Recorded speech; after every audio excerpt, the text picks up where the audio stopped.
The last time I stood here, sir, the last time I stood here, I was not allowed to speak. I was not allowed to speak. But the ruling party has paid a very heavy price for throttling the voice of one MP. The speech that the Honorable President read out, she said, the people of India have elected a stable government with a clear majority. Please do not embarrass the office of the President. This time there are 234 warriors this time, firmly united, and we have walked through fire to walk through these doors. So you will not be able to shut us up this time the way you did last time. During the Lok Sabha campaign, the BJP, the ruling party, the Honorable Prime Minister mentioned many words beginning with the letter M. Musalman, Mullah, Madrasa, Mughal, Mutton, Machli, Mujra, Mangal Sutra, but not once did they mention Manipur. Come, see the blood on the streets. Come, see the blood in the streets. Please go to Manipur, see the blood in the streets. भैया हमको बैठा लो, हम पे बहुत भारी पड़ा. हमको मत बिठाइए, बहुत भारी पड़ा आप पे, बहुत भारी पड़ा. The government spent the past 5 years. The government spent the. This was the turning point. This was the turning point when the destiny of the ruling party changed. Whether in Greek mythology, whether in Indian mythology, if you act with arrogance towards the gods, you will be punished. Honorable Speaker, sir, my esteemed colleagues in the 18th Lok Sabha, I stand here on behalf of my party. Pradhan, Mr. Prime Minister, Honorable Prime Minister, I would really request you, since you've been here for the better half of 1 hour, ये भी सुनते हुए जाइए sir, डरिए मत, sir, डरिए मत. 2 बार आ गए sir. You came to my area twice during the campaign, sir. आज तो सुन के जाइए sir. Never mind, my bad luck. Honorable Speaker, sir, Rahul. Honorable Speaker, sir, my esteemed colleagues in this newly constituted 18th Lok Sabha, I stand here on behalf of my party, the All India Trinamool Congress. कोई बात नहीं, वो मेरे LOP है, वो मेरे LOP है, वो already मुझे सुन चुके हैं, वो मेरे LOP है. Honorable Speaker, sir, my esteemed colleagues, in this 18th Lok Sabha, I stand here on behalf of my party, the All India Trinamool Congress, to speak on the Honorable President's address. The last time I stood here, sir, the last time I stood here, I was not allowed to speak. I was not allowed to speak. आप लोगों ने let me finish. Let me finish. Guys, take out. Let me finish. जिसको जाना है, please जाइए, no problem. The last time I stood here, I was not allowed to speak. I was not allowed to speak. But the ruling party has paid a very heavy price for throttling the voice of one MP. This new reality is yet to sink in for the Treasury benches and especially for the speechwriters of the Honorable President's address. The speech that the Honorable President read out, she said, the people of India have elected a stable government with a clear majority. Please do not embarrass the office of the President by using poorly edited cut and paste versions of old speeches. This is not a stable government. It depends on multiple allies with a history of U-turns.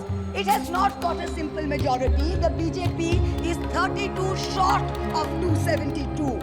It is going to be a very hard landing for the Treasury benches, as was obvious today.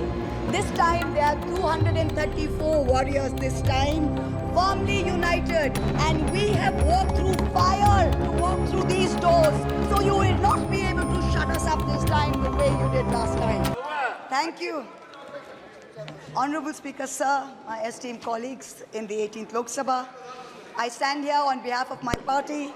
Pradhan, Mr. Prime Minister, Honorable Prime Minister, I would really request you, since you've been here for the better half of 1 hour, ये भी सुनते हुए जाइए sir, डरिए मत sir, डरिए मत. 2 बार आ गए sir. You came to my area twice during the campaign, sir. आज तो सुन के जाइए sir. Never mind, my bad luck. Honorable Speaker, sir, Rahul. Honorable Speaker, sir, my esteemed colleagues in this newly constituted 18th Lok Sabha, I stand here on behalf of my party, the All India Trinamool Congress. कोई बात नहीं, वो मेरे LOP है, वो मेरे LOP है, वो ऑलरेडी मुझे सुन चुके हैं, वो मेरे LOP है.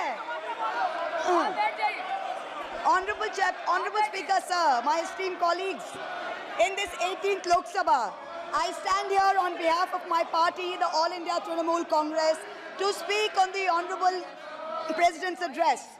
The last time I stood here, sir, I was not allowed to speak. I was not allowed to speak. आप लोगों ने अरे let me finish. Dimple, let me finish. House Guys, order में आने की please. Let me finish. And जिसको जाना है please जाइए, no problem. The last time I stood here, I was not allowed to speak. But the ruling party has paid a very heavy price for throttling the voice of one MP. मुझे बैठाने का चक्कर में जनता ने आपके 63 सदस्यों 63 जन को परमानेंटली बैठा दिया. You have gone down from 303 to 240. In my maiden speech in the Lok Sabha in June 2019, I spoke on the 7 signs of fascism that were taking over this country. 5 years to the date, on June 27, 2024, this House saw the unprecedented scene of the marshals welcoming the President of India, the Honorable President, with a Sengol in their hand. The Sengol is a symbol of the supreme authority of a monarch. It has no place in the temple of a constitutional democracy. But, Honorable Speaker, sir, it is understandable why this happened. Because the BJP has still not understood that their 303 brute majority, their Rajtantra, has been reduced to a 240-seat minority by the Loktantra. They are still living in the world of the Sengol. This sudden changed reality, this new reality, is yet to sink in for the treasury benches and especially for the speechwriters of the Honorable President's address. The speech that the Honorable President read out, she said, the people of India have elected a stable government with a clear majority. Please do not embarrass the office of the President by using poorly edited cut and paste versions of old speeches. This is not a stable government. It depends on multiple allies with a history of U-turns. It has not got a simple majority. The BJP is 32 short of 272. It is going to be a very hard landing for the treasury benches, as was obvious today. This time, there are 234 warriors this time, firmly united, and we have walked through fire to walk through these doors, so you will not be able to shut us up this time the way you did last time. There are numerous statements in the Honorable President's address that defy even a tenuous link to truth and to reality. Like in my 2019 maiden speech when I spoke in 7 signs, today I have picked out 6 themes from the Honorable President's address, and I will analyze how each of them is an exercise in fallacy and exercise in untruth. The address covers many issues, but I have chosen 6 themes. The first theme, the Northeast. The Honorable President's address says that the government has increased allocation for the Northeast by 4 times, has worked for increased and lasting peace in the area. Now, I have one question. Why is the word Manipur nowhere in the speech? Why do we refer to the generic Northeast? During the Lok Sabha campaign, the BJP, the ruling party, the Honorable Prime Minister mentioned many words beginning with the letter M. Musalman, Mullah, Madrasa, Mughal, Mutton, Machli, Mujra, Mangalsutra, but not once did they mention Manipur. We don't need to act east. The government says we want to act east. We don't need you to act east. Look east, walk east, and most important, embrace east. I stand here for my brothers and sisters of Manipur, and I quote the revolutionary poet Pablo Neruda. One morning the bonfires leapt out of the earth. One morning, the bonfires leapt out of the earth, devouring human beings. And from then on, the fire. From then on, blood.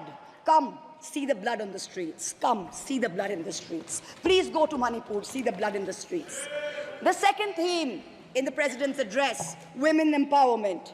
The speech says, women in our country have been demanding greater representation in the Lok Sabha and Vidhan Sabhas, and today they stand empowered by the Women's Reservation Act. This is a complete untruth.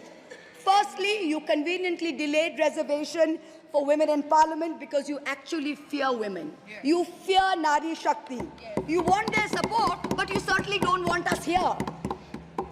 The 17th Lok Sabha had 78 women, 14.3%. The 18th Lok Sabha, this Lok Sabha has only 74 women. 4 women less than last time, only 13.6%. The ruling party, the BJP, had called a special session to bring in the women's reservation bill. They have got a shameful 30 women MPs out of 240, only 12.5%. It is only Mamata Banerjee's Trinamool Congress that in 2019 had 37%, and even this time has got 38%. The President's address talks of a comprehensive campaign by the government to enrich and make 3 crore women Lakhpati Didis. All that we have seen so far is a far more comprehensive campaign to make 1 Arabpati Dada. I'm sure I don't need to take his name in this house. I'm sure we all know who we are talking about. The third theme, Kashmir. The address mentions that after decades of shutdowns and strikes, the Kashmir Valley has voted in an atmosphere of stability and security. But if abrogating Section 370 was such a good idea, why did the ruling party, the BJP, not even dare to put up candidates in the 3 valley seats of Anantnag, Baramulla and Srinagar?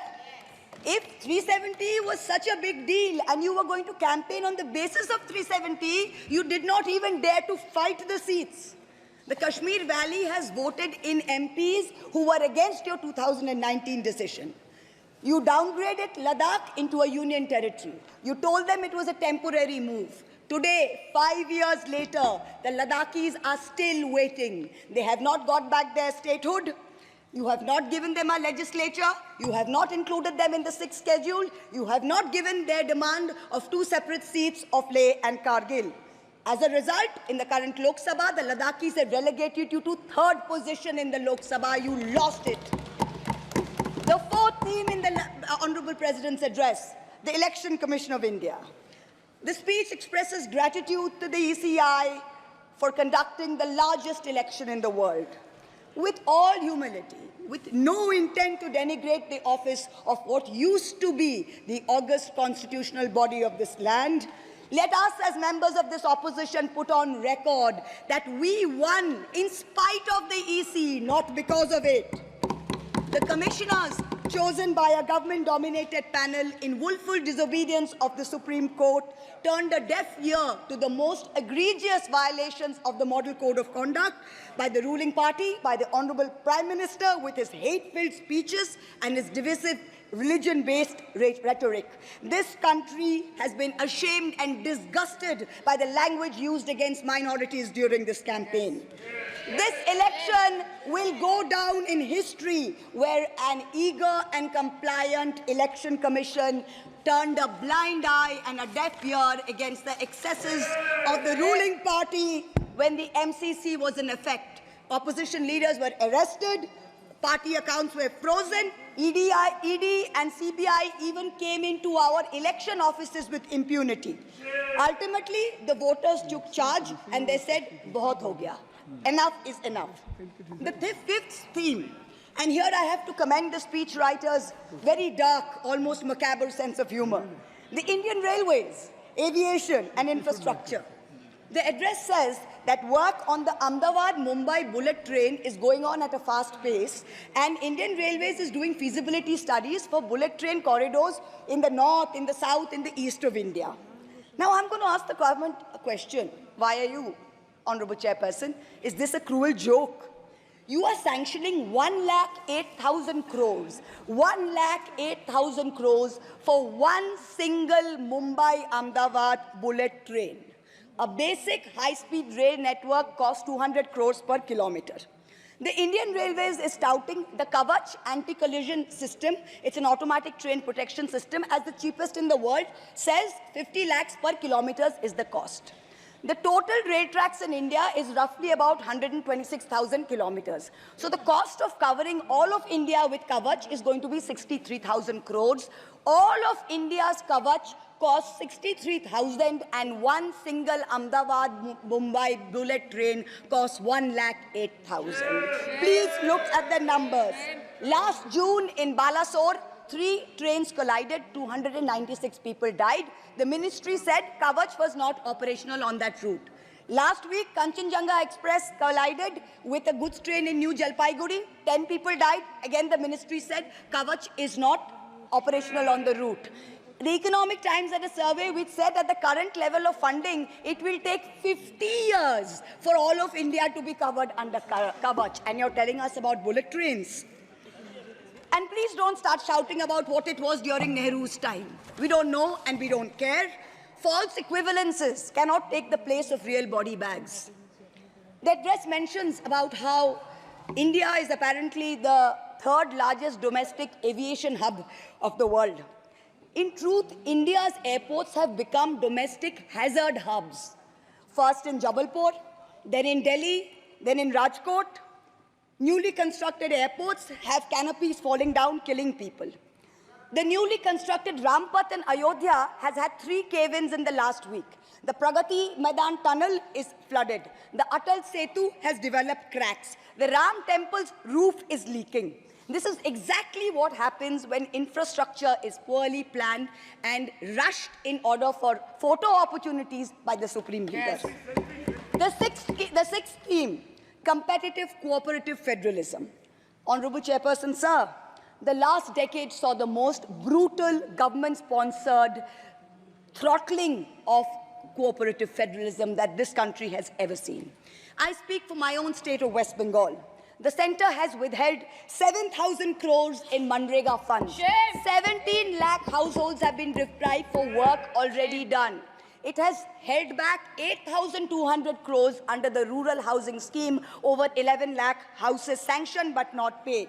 Another 1,000 crores has been held back in pension and PMGSY. A total of 16,000 crores. When we went to meet the Rural Development Minister, we were dragged out by the Delhi police and bundled into prison vans. Last week, as a delegation, we went to meet with Atishi of the AAP, who was on hunger strike. Look at what is happening in the AAP government in Delhi today. The Aam Aadmi is in power in Delhi. There was a 1994 water sharing agreement which mandated Haryana to release 613 million gallons of water per day to Delhi. Haryana is run by the BJP government, and they have reneged on this agreement. They are releasing 100 million gallons less per day, as a result of which 28 lakh people in Delhi are having to go without water per day. This government's competitive cooperative federalism seems to be an exercise in how to compete on how to choke opposition-run states. भैया हमको बैठाना आप पे बहुत भारी पड़ा, हमको मत बिठाइए, बहुत भारी पड़ा आप पे, बहुत भारी पड़ा. The government spent the past 5 years. Honorable member, kindly you address to the chair. The government spent the first 5 years in almost perfecting an elected autocracy. And by the end of 2023, this government had reached the pinnacle of their arrogance, where this parliamentary democracy was replaced by a monstrous super cult, the cult of the supreme leader, the non-biological leader, born of the Paramatma, who stood in this house and proclaimed, "Ab ke baar 400 par, and ek akela kitno pe bhari pada." This was the turning point. This was the turning point when the destiny of the ruling party changed. Whether in Greek mythology, whether in Indian mythology, if you act with arrogance towards the gods, you will be punished. We have 33,000 gods in India. But in our democracy, the most supreme of them is the Gana Devata, the Lord of the people, and they have punished you. You may have formed the government again, but yours is a Pyrrhic victory, a victory which inflicts such a devastating toll on the victor that it is tantamount to a defeat. In Bengal, the supreme leader started his Vijay Sankalp Yatra on March 1st in the constituency of Arambagh. Then came to Krishnanagar, then came to Barasat, ended on May 29th in Calcutta. मेरे ऊपर तो विशेष कृपा की उन्होंने दो बार आए. The BJP lost all these seats. The Honorable Prime Minister did 23 campaign meetings in Bengal and lost in 20 seats. In Maharashtra, the Honorable Prime Minister campaigned in 18 seats. The NDA lost in 15 of them. एक अकेला कितनों पे भारी पड़ा. In Punjab, he campaigned in Hoshiarpur, in Jalandhar, in Patiala, in Gurdaspur. The BJP all lost all the 4 seats. एक अकेला कितनों पे भारी पड़ा. In Rajasthan, he campaigned at Banswara with the most disgraceful references to Muslims. In outright violation of the law, the EC kept quiet. Not only did the BJP lose Banswara by over 2 lakh votes, the BJP, which had won 25 on 25 in 2019 and won the state government only months ago, came down to 14 seats. Ek akela kitno pe bhari pada. 3 states, Uttar Pradesh, Maharashtra and Bengal, account for 170 seats. That is exactly 1/3 of India. The BJP won in only 54 of them. Ek akela kitno pe bhari pada. In 2019, the Prime Minister, the Honorable Prime Minister, had taunted the now leader of the opposition by saying that he must have used a microscope to find that one single seat in India where the minority were in majority. Honorable Chairperson, sir, it is so ironic that today the majority needed no microscope to turn the BJP into a minority. जहाँ भी majority है, वहीं आप ही minority बन गए. आप तो घुस-घुस के मारने वाले थे ना, इस बार तो जनता ने घुस-घुस के मार दिया. The treasury benches have always claimed that the opposition lacked in hard work and in merit. We are all part of a Parivarvad. We are dynasts. Whereas they are proud to be part of a meritocracy. They are proud to be part of a Modi ka parivar. How ironic is it today that 20 ministers in the union cabinet are dynasts? How ironic is it that the Honorable Prime Minister has to take to social media himself to tell people that no, it is not Modi ka parivar, it is NDA, the Nitish Naidu Dependent Alliance. In January, the Honorable Prime Minister consecrated the unfinished Ram temple in Ayodhya. He said he was tasked with the divine duty of bringing Ram Lalla home. The Ram Mandir was going to ensure that not only would the BJP cross 400 seats, but that this government would last 1,000 years. The last time in history that we heard of a 1,000-year vision was during the Third Reich. This was the second time that we've heard of it. But then ultimately, Lord Ram said, stop, not in my name. Oti dorpe hoto Lanka. Too much arrogance, too much pride caused you to lose the kingdom of Lanka. The BJP lost in Ayodhya, Faizabad, where the temple is. It lost in Banda Chitrakoot, where Lord Ram meditated. It lost in Shravasti, where the son of the Honorable Prime Minister's ex-secretary said, my father has built the temple, campaigned in his name, you lost there. All the seats around Ayodhya, Basti, Sultanpur, Ambedkar Nagar, the BJP lost. ये तुम लोगों के नाम जपों में पहले सा आराम नहीं.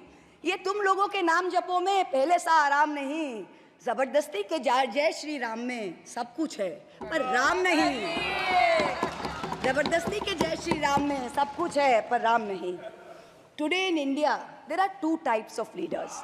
Those of us who come via the voting machine, and then there are many who come via the washing machine. There are still people who say, wait, you don't know Modi ji. Wait 6 months and see. The BJP will get 300 members. To them I say, no, this will not happen this time.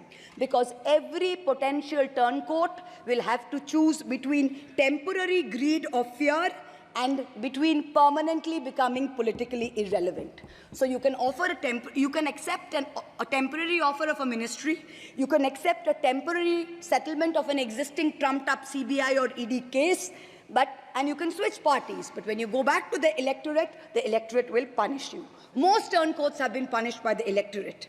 Also this time, India has very large, solid bloc components. So Congress has 100 seats.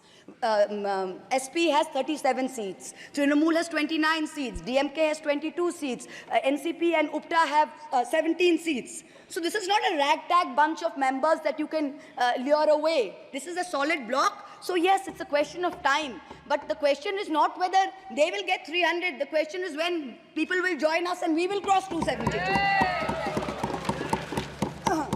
The ruling party's politics have always been along the lines of religious hate and ethnic divisiveness. But even at the height of their power, when they got 303 seats, 1 out of 2 Hindus had not voted for the BJP. This time, even in their core Hindi heartland, their core voters have deserted them. The Muslims in India, over 250 of them called infiltrators, called terrorists in the land of their birth, waited silently, patiently, and bided their time.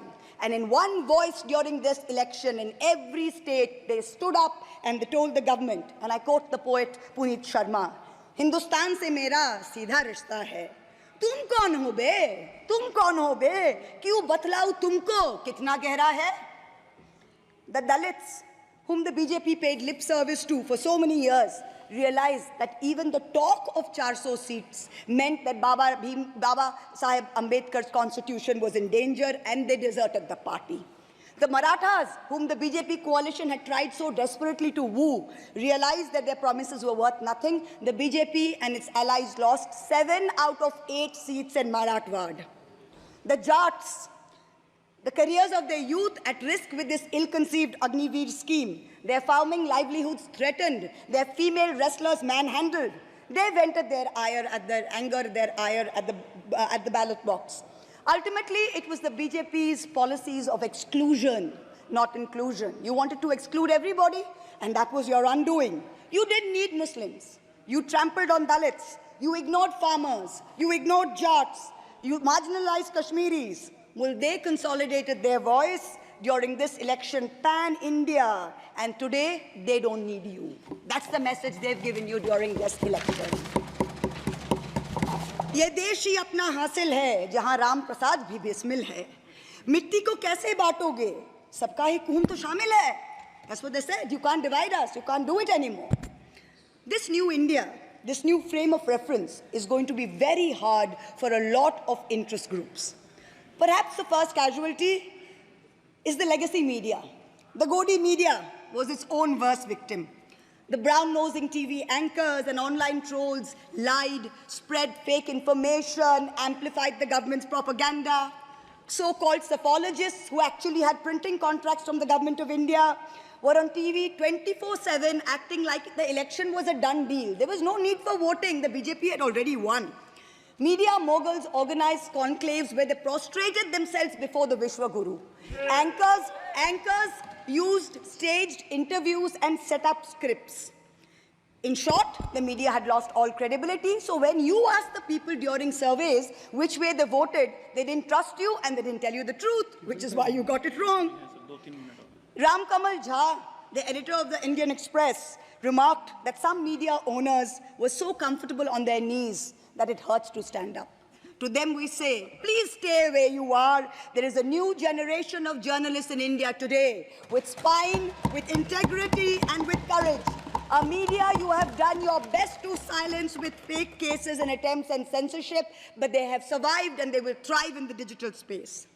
I will also touch upon another pillar in our democracy, the judiciary. 2 days ago, the Honorable Chief Justice of India, while on a visit to Calcutta, remarked that judges were not deities. They are here to dispense justice with compassion. Just as one can't be partly pregnant, you either are or you're not.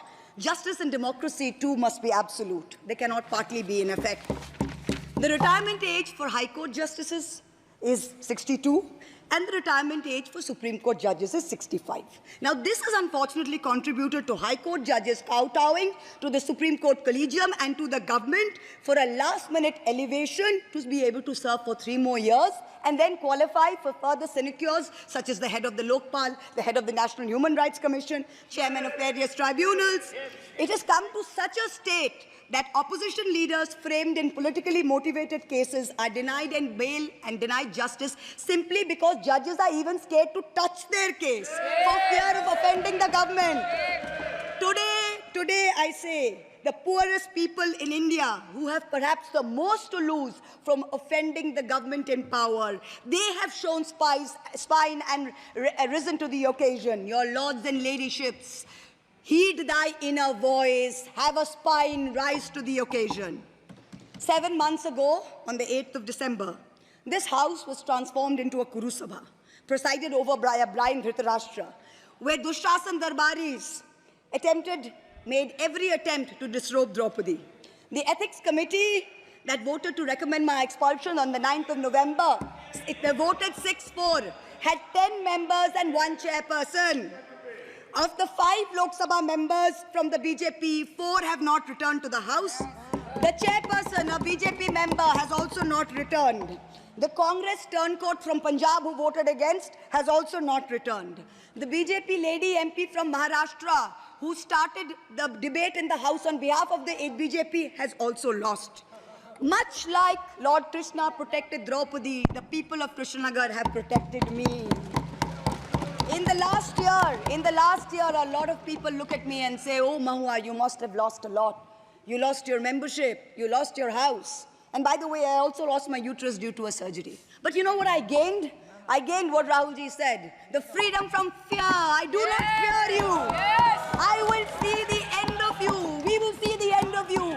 Your ED, your CBI, your income tax, your trolls, your media, your bought-out judges, nobody can scare us. The people of India are patient. They will wait patiently for this government to fall. And I hope that whoever writes the next speech for the Honorable President of India will give her the respect and the honor due by not filling it with falsity. This government has dishonored the office of the President by giving her a script that is full of lies. We wait, and the people of India wait, for the restoration of her honor and for the honor of her august office. It is in this hope that I bow my head to the holiest of our books in its 75th year of adoption. Hail the Constitution, Joy Sangvidhan. Thank you.